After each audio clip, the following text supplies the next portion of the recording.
It's 8:30. Good morning. I'm Ian Crouch with Hunter News. Hunter police say recent violence against officers appears to have been spurred on by international affairs. 3 incidents in the past week have prompted a call for calm in the community. They included an incident on Tuesday where a man threatened an officer with a large carving knife at Hamilton South. Newcastle Superintendent Brett Greentree says he understands some members of the community identify with international events. However, his officers are also local residents who work hard to maintain a good relationship with the community. A 20-year-old man accused of murdering his girlfriend at Medford at the weekend will face court again on August 19. Police discovered the body of 18-year-old Emerald Wardle in the bedroom of a house on Galway Crescent in the early hours of Saturday morning. Jordan Miller was arrested at the scene and faced court again yesterday. He did not apply for bail and was formally refused. New police stations at Lemon Tree Passage, Karua and Tea Gardens have received a visit from Police Minister David Elliott. The Minister joined State Upper House MP Taylor Martin to visit the new stations and see what upgrades have been made to the facilities, as well as the challenges they faced during the coronavirus pandemic. David Elliott says easing of COVID-19 travel restrictions has allowed him to finally visit the new centres. Well, with the restrictions associated with travel now easing, it was an opportunity for me to visit a number of police stations in the Hunter Valley, particularly around the Port Stephens area. And it's been great to catch up with the officers at Lemon Tree Passage, and we're visiting Karua and Tea Gardens as well. Moves to reorganise the CSIRO's Energy Research Unit have resumed following the pandemic, which will see 9 jobs go from the Mayfield West Energy Centre. The research flagship will shed almost 40 jobs nationwide as the CSIRO looks to maximise opportunities in what it describes as growth areas like renewables and digital energy technologies.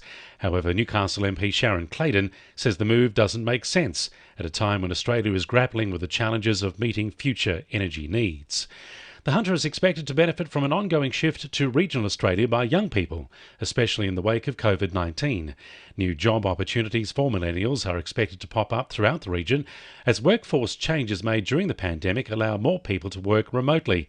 Hunter Business Chamber CEO Bob Hawes says these changes could allow young people to pursue their profession from regional areas like the Hunter. What we're seeing here in the region is that a lot of our larger organisations now have a greater depth of opportunity, so young people can see that they can get progression by committing to stay here.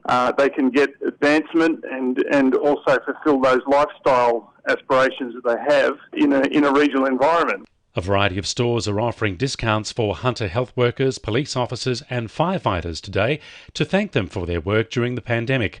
Shops including David Jones, Rebel, JB Hi-Fi, Target and Specsavers are offering up to 50% off on First Responders Day, while 7-Eleven are giving away free coffees. Australian Retailers Association Chief Executive Paul Zara says emergency service workers should shop in uniform or show their ID. It's our way of saying thank you to frontline health and medical workers. And we've even extended it to policemen, men and women and firefighters, given the year we've had this year. So we just wanted to elevate the mood. It's been a tough few months for most. A full list of participating retailers can be found at thankyouforshopping.com.au.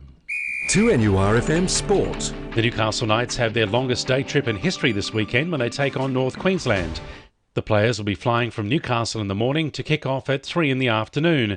Second rower Sione Matautia says they're feeling fresh after a 4-day weekend thanks to their 27-6 win over the Broncos. Yeah, it's going to be interesting, and look, we're just going to have to do our best to try and prepare as best as we can, not only physically but mentally, because it's very different mentally for sure. Jets Chief Executive Laurie McKenna wants to work with the Knights as the A-League looks to switch to winter next season.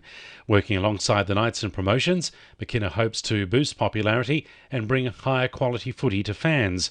He says he wants to avoid scheduling games in the traditional 3 p.m. Sunday time slot with a move to Friday night football instead. And the Newcastle Netball Association has given the green light to its Saturday competition. Association President Cheryl Hernando says they've been working with Netball New South Wales to realise the July 26 restart. And the winning numbers in Wednesday Lotto are 42, 3, 41, 45, 21 and 38, and the supplementaries are 4 and 32. 2NURFM News Time, 25 to 9.